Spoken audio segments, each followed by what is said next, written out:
Ser Podcast.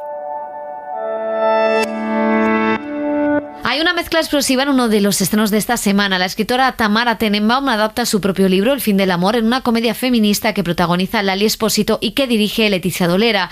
Hablamos con todas ellas de esta historia y también repasamos los últimos estrenos, como el de Boris Johnson de Kenneth Branagh y la nueva entrega de White Lotus, que nos gusta, una buena sátira de ricachones, sofá, manta, y vamos a por un buen maratón. El cine en la Ser con Pepa Blanes.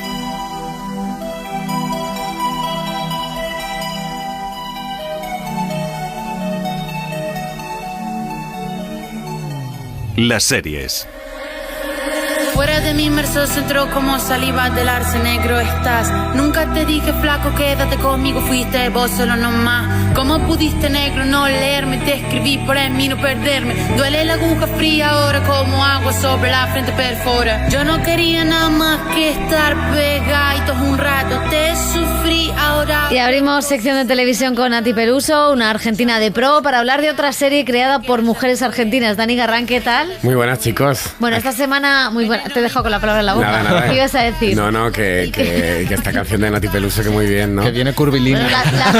La has elegido tú, está bien que te hagas tú tus propias flores de qué buena elección. Bueno, esta semana se ha estrenado en Amazon Prime Video El fin del amor, que es la adaptación del bestseller de Tamara Tenenbaum. Sí, hace 3 años la argentina Tamara Tenenbaum publicó El fin del amor, una novela en la que su protagonista, su alter ego, o una especie de ello, se preguntaba a sí misma qué es la libertad, con una mirada feminista sobre los vínculos amorosos en la actualidad, con una protagonista atravesada por el psicoanálisis y las relaciones con sus amigas. Después de enfrentarse a su propia educación judía ortodoxa en Buenos Aires, esta filósofa de la cultura pop deja a su novio para rebelarse contra el concepto tradicional del romance, cuestionando sus enseñanzas y construyendo su pensamiento crítico. Si querés un caramelito, acá tenés.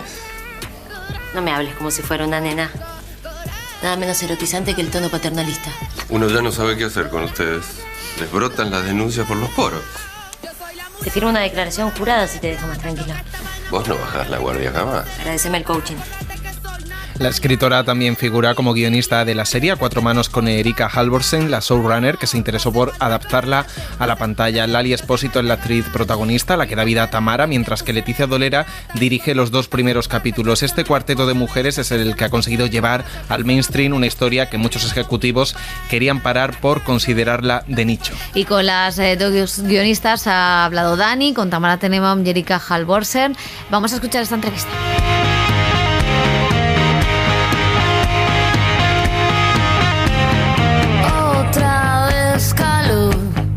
Una cosa que pienso que fue difícil, pero que estoy contenta con cómo quedó, pero es algo que hubo que conversar y pensar, fue en cómo hacer entrar la voz del ensayo a la serie, ¿no?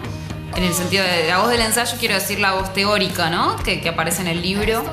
Hacerla entrar de una forma que fuera orgánica con el nuevo formato, que fuera atractiva en términos de la voz de un personaje, que no se sintiera como metido con una tenaza, ¿no? Y más bien todo lo contrario, que en lugar de estar metido como una tenaza fuera aquello sobre lo que podíamos montar una ficción.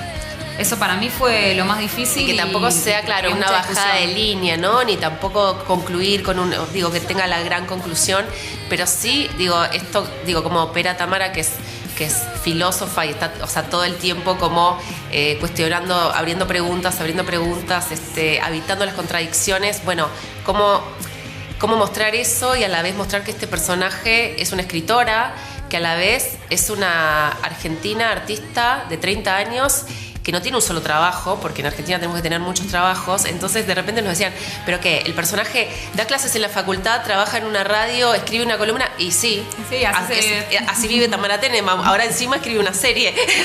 La libertad pura no existe. La libertad se da en un contexto, bajo ciertas condiciones, y siempre es relativa. Incluso nuestros propios deseos están atravesados por todo lo que nos dijeron que no podemos hacer, ¿no? Como los miedos, las prohibiciones, arrastrándolas siempre de generación en generación. Yo solo pregunté si en ese barrio se podía dejar el auto afuera. Sí, ya sé, que era muy simple tu pregunta, pero igual, si fueras varón, no estarías preguntando eso. Y siento que también hay como una cosa de cupo de, necesitamos tener un proyecto de mujeres. digo, y nunca dicen necesitamos tener una serie de hombres. O sea, esto no es solo un proyecto de mujeres. Digo, esto es una historia.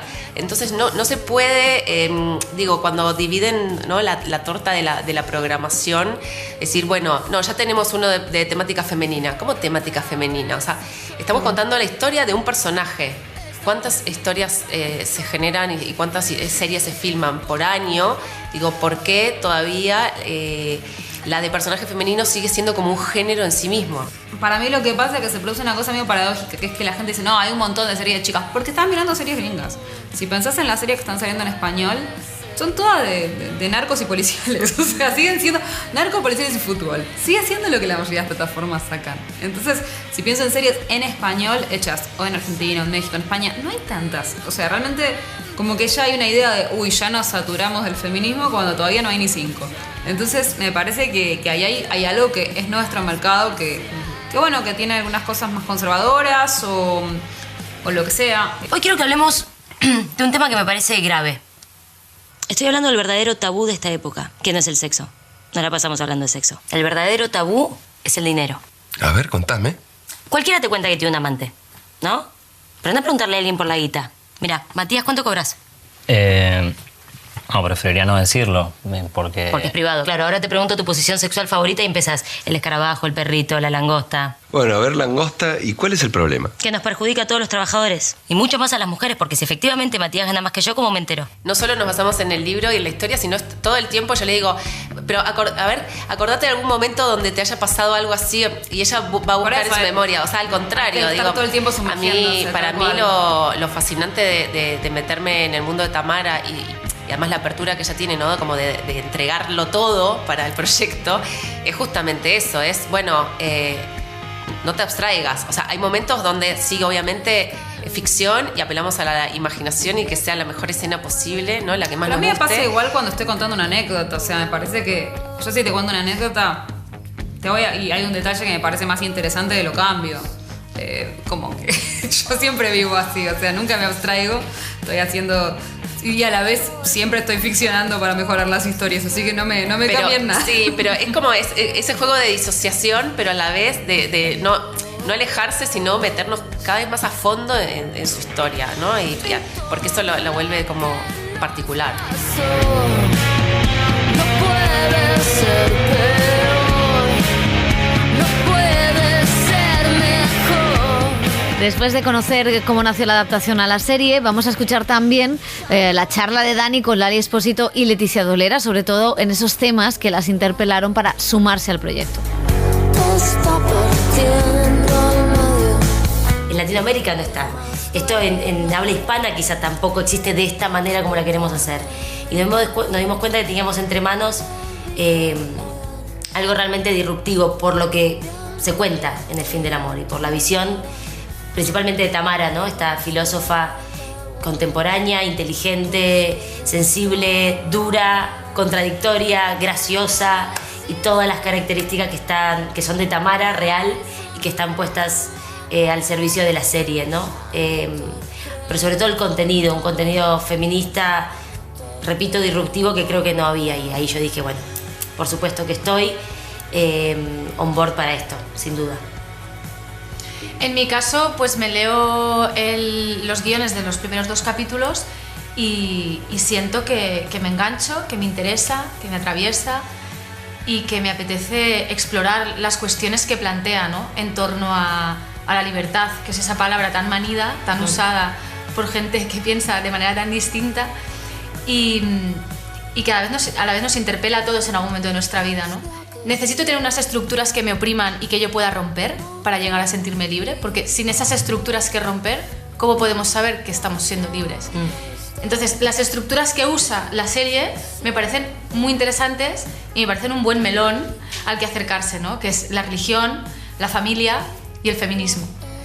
Y cómo es capaz de ver las luces y las sombras en todas estas estructuras, y el personaje se acerca con todos sus prejuicios y se le van cayendo, sin desaparecer, por supuesto, el pensamiento crítico, ¿no? Para mí siempre es importante recalcar esto en las entrevistas, que evidentemente Tamara tiene una visión crítica de la religión, como la tienen las autoras de la serie, como la tiene ¿no?, cualquier persona que elabora un pensamiento político, feminista, crítico, porque las religiones per se tiene un lado muy opresor, está clarísimo. Pero a la vez hay algo que aportan. Si no, no habría tanta gente tan necesitada, ¿no? de ese relato y que a la vez que te oprime, también te contiene.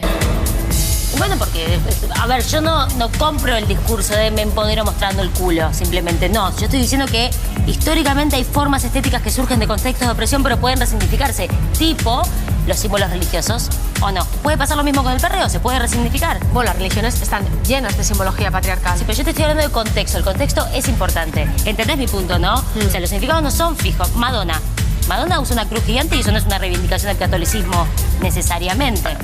A nivel latinoamericano, Argentina ha avanzado muchísimo en un montón de cuestiones que tienen que ver con el feminismo.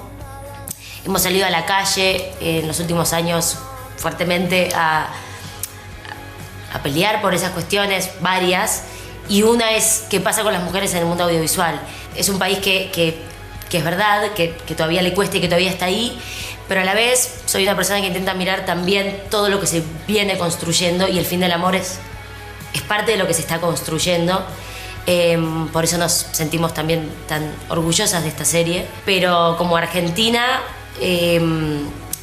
tuvimos las trabas obvias del patriarcado y de la industria para esta serie. Sin embargo, también tuvimos mucho vuelo y hicimos respetar mucho este lugar. No elegí pasar de la casa de mi madre a la casa de mi marido, yo claramente elegí otra vida, no esta. Ah, ¿sí? ¿Otra vida? ¿Cuál es esta vida? Contame. La de pensar todos los putos días que vamos a comer. Si no cocinas. Pero pienso. Pensar es carga mental, ¿sabías eso? Mirá que si salís así, tus seguidores de Twitter se van a enterar que contaminas el planeta con las cápsulas de café, ¿eh? Mientras haces la embajadora de la copita menstrual. La serie la rodamos en un contexto en el que no se podía abortar en Argentina. No era legal abortar mientras rodábamos esta serie. Que ahora sí lo es, afortunadamente, ¿no? Pero para que te hagas una idea realmente del contexto sociocultural, que si bien hay un movimiento muy fuerte feminista en Argentina, también tiene una contraposición mucho más fuerte también, mucho ¿no? más fuerte. Y entonces, para mí es, pues eso, un éxito rotundo que se haya conseguido producir esta serie allí, con escenas como, por ejemplo, la masturbación del personaje de Tamara por parte de su novio, teniendo ya la regla y manchándose los dedos de sangre, claro que sí.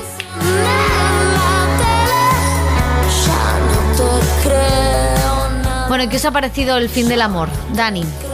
A mí me ha gustado mucho, no la he terminado, pero es verdad que me interesa mucho esa mirada de ese personaje que a veces me recuerda un poco a Lina Dunham en Girls. Sí. Es un poco irritante, es un poco demasiado sabionda, tiene respuesta para todo, pero bueno, me interesa mucho ver cómo se cansa de su vida, cómo se cansa de la relación que tiene y la mirada que tiene de la religión. Eso me parece que es un análisis, o sea, lo decía Leticia Dolera, que la religión en muchos sentidos es muy opresora, pero tiene que tener algo también de liberador para que tanta gente acceda a ella, ¿no? O le sirva tanto para su vida. Entonces, ese análisis un poco constructivo de esa educación judía ortodoxa que ella había tenido desde muy joven y cómo se plantea eso en términos de la libertad y del libre albedrío, me parece muy interesante. Es que es muy curioso porque, claro,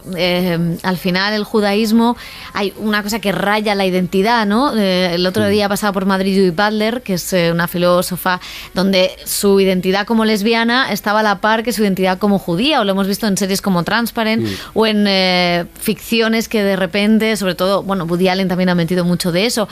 Claro, cuando aparece la comunidad ultraortodoxa todavía es todo más extremo. A mí me gusta ese choque entre la identidad, que es lo que recorre pues toda la obra de esta joven escritora argentina, con esta cosa del feminismo, que tú decías lo de Gel, y es verdad que entre Gels y ahora, claro, ha pasado un Me Too, han pasado muchas cosas. Entonces, vista desde comparándolas, ¿no? Hay como muchas cosas que dialogan, que chocan, que cambian, y me parece que es una serie divertida, interesante, que además incluye también la la cuestión de que es Argentina, ¿no? Incluyendo otro país distinto, y con Lali Espósito, que estamos de acuerdo los tres, que es un cañón. Sí, sí, claro. Yo creo que hay que encuadrarla quizá más, lo que dice Pepa, en la época más post-Me Too, ¿no? En un tipo de comedia feminista, que cada una tiene sus aristas, su brillantez, unas son más sesudas, otras menos. Una Fleabag, ¿no? Por ejemplo, y Phoebe Waller-Bridge, Podría destruirte, y Micaela Coel. Hemos visto este tipo de comedias feministas tocando temas muy, muy diversos, y yo la encuadraría en esa especie de corriente que yo creo que para que funcione, y esta para mí funciona muy bien, tiene que tener dos elementos: un buen material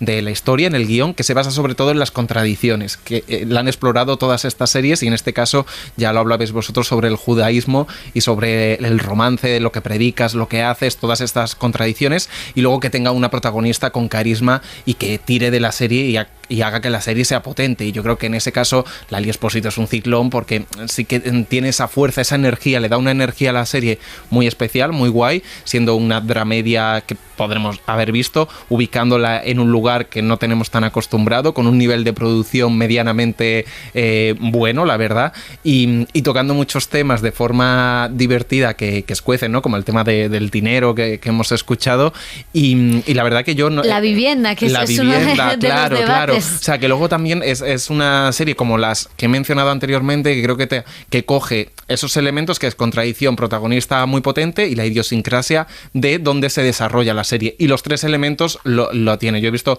unos cuantos capítulos y quiero seguir viéndola, y creo que es una serie por ahora estupenda. Y luego tampoco hay que olvidar el mérito que tiene que estas 4 creadoras la hayan sacado adelante en aquella época en Argentina, porque decía Leticia Dolera, es que nosotros cuando grabamos esta serie, cuando la creamos y la escribimos, el aborto todavía era ilegal, ¿sabes? Entonces también toda esa idiosincrasia que tiene ese país, que aparece. Claro, que aparece, que tiene... Bueno, que hay un momento en el que el novio masturba a la protagonista mientras ella tiene la regla, o sea, determinadas cosas que les parecían muy destructivas a los ejecutivos, y que al final ellas lograron sacarlo adelante. Pues sí, la verdad es que nos alegramos mucho y la seguiremos. Y vamos a seguir con regresos, porque esta semana ha vuelto The White Lotus, una de las grandes ganadoras de los últimos Emmy, ahora desde otro destino idílico, Sicilia. A far l'amore comincia tu. Sí, fue la serie que más galardones consiguió, un total de 5, y vuelve convertida en una antología ambientada en un nuevo destino turístico. Sicilia es el testigo de esta sátira creada por Mike White, en la que reflexiona esta vez sobre las dinámicas de género, las relaciones de pareja, monogamia, poder y política sexual. The White Lotus vuelve a hacer una afilada radiografía de un grupo de privilegiados y elitistas que viven totalmente desconectados de la realidad. No es el fin del mundo, no es para tanto. Cam y yo ya no vemos las noticias. ¿No seguís las noticias? No. ¿Qué? Yo paso del rollo de las noticias, es como... dejadme en paz. Solo pretenden meter miedo. Sí, se dedican a polarizar a la sociedad teniéndonos pegados a su culebrón apocalíptico, o sea... Sí, y aunque fuese tan horrible como ellos dicen, ¿qué podemos hacer? Ya votamos, ya damos dinero. No hay que obsesionarse. Qué buen corte. 2 parejas jóvenes que no pueden dejar de compararse, un adicto al sexo que viaja con su padre y su hijo desplegando las diferentes masculinidades, y un ayudante desesperado son los nuevos huéspedes que se unen a Tania y Greg, que continúan en la serie como marido y mujer con diferentes conflictos, interpretados por Jennifer Coolidge y John Gris. La presencia de 2 prostitutas jóvenes que merodean por el hotel aviva todavía más los debates en torno al consentimiento, el valor del trabajo sexual o las diferencias generacionales. ¿Qué estás haciendo? Es decir, ¿qué te propones? Ligar es uno de los placeres de la vida. ¿En serio crees que vas a ligar con una sola de esas mujeres? Oh, no seas grosero. Lo que quiero decir es que tienes 80 años. Sigo siendo un hombre. Y me haré cada vez más viejo. Pero las mujeres que deseo siguen siendo jóvenes. Es lo natural, ¿no? Lo podrás entender. Bueno, ¿os ha gustado este regreso? Nos ha gustado mucho, a mí me ha gustado mucho, la verdad. Yo le tenía muchas ganas, me daba un poquito de miedo que fuera por el mismo lugar que la primera temporada, que explorara lo mismo, pero creo que es muy valiente en utilizar pues, el mismo contexto, un resort de lujo, las mismas personalidades ricos y elitistas, pero se atreve a ir por otros caminos, en este caso pues eso, explorando las relaciones, las dinámicas de poder sexual, la inclusión de estas 2 jóvenes prostitutas me parece también una decisión muy acertada, porque también te permite un poco ver los prejuicios que tenemos nosotros y ellos al tratar con ellas y al acercarse a ellas. Y bueno, y luego Jennifer Coolidge, que me parece magistral, me encanta que haya tenido ese florecer como actriz ahora, y que roba todas las escenas. Me parece que las piezas están muy bien colocadas, y a ver cómo funciona, un poco más hacia la comedia de enredos, quizá no tanta sátira social, pero muy divertida. Yo es que disfruto una sátira de ricachones, es como un lugar cómodo donde zambullirse, ¿no? Y en este caso es verdad que el piloto de esta segunda temporada, ¿no?, que cambia los personajes, creo que es una muy buena puerta de entrada a otra historia ambientada en el resort, y los personajes tienen muchísimo potencial, ¿no? Esas 2 parejas jóvenes que también se plantea el deseo, el aburrimiento, los empresarios estos de la tecnología que son súper aburridos luego en sus relaciones románticas, la corrección política frente a el ricachón más desmesurado en sus opiniones. Yo creo que tiene mucho potencial, y yo la verdad se me pasó el capítulo que dura 1 hora, no es una sátira comedia de 40-30 minutos, sino que al final se va a la hora. Me divertí muchísimo, y luego tiene esa parte de misterio, ¿no?, de saber, porque empiezan por el final más o menos, y saber qué va a pasar o cómo han llegado a ese punto. Bueno, pues vamos a cambiar de registro, vamos a acercarnos a Gran Bretaña, la de Boris Johnson, porque Movistar Plus ha estrenado la miniserie This England. Sí, eso sí, no esperéis ver los escándalos de las fiestas del primer ministro ni su salida de Downing Street. Lo que hace el cineasta Michael Winterbottom es contar en esta miniserie, con un tono cercano al documental que tanto ha cultivado previamente, los 6 primeros meses de Johnson como mandatario del país, y sigue el impacto que supuso en Gran Bretaña la primera ola de coronavirus, con un Kenneth Branagh que clava la interpretación del primer ministro. ¡Hemos ganado! ¡Lo hemos logrado! Ganamos la batalla, rompimos sus filas, debilitamos su ejército y destrozamos sus barricadas. Y con esta mayoría vamos a ser capaces de hacer ¿qué? ¡Ejecutar el Brexit! ¡Sí!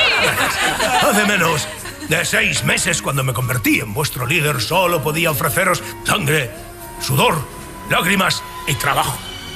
Pero ahora podemos mirar hacia las vastas y soleadas tierras altas. Comienza un nuevo amanecer. 2020 será un año de prosperidad. Madre mía, cómo envejece la hemeroteca, bueno, la videoteca con claro, la cosa es que la actualidad nos le ha dado a la serie una segunda oportunidad, porque esta serie nacía muerta después de todo lo que pasa en Inglaterra, pero claro, sí. Ha resurgitado un poco. Claro, y más solo centrándose en los 6 primeros meses, claro, que han quedado arrollados por la política británica. Winterbottom muestra en toda su crudeza la tragedia que se vivió en residencias y hospitales después de que el gobierno reaccionara tarde y mal a la crisis sanitaria. This England también habla de la supervivencia de Johnson, de su afán de poder, del comportamiento excéntrico de un político que impulsó el Brexit tanto como pudo, mostrando también cómo se desenvolvió con una vida personal y política, pues la verdad, con bastante controversia. Mar color de vino. ¿Qué? Es lo que Homero decía al referirse al océano. El mar color de vino. Es como la aurora de rosados dedos, cuando hablaba del amanecer. Como tú con el ejecutemos el Brexit. Exacto. Repetición. Se trata de un recurso retórico respetable. Bueno, pues con esta recomendación del Brexit, menudo follón en Inglaterra, lo vamos a dejar aquí. 3 propuestas diferentes. Gracias, Dani. Gracias, José. A ti. Adiós. Questa vita che volevo dare a te, l'hai spicciolata tra le dita. Amore, perdono, ma non resisto. Adesso per sempre non esisto, non esisto, non esisto. Suscríbete al Cine en la SER. Escúchanos en directo en la SER los sábados a las 7:30 de la mañana y los domingos a las 3 de la madrugada. Cadena SER. La radio.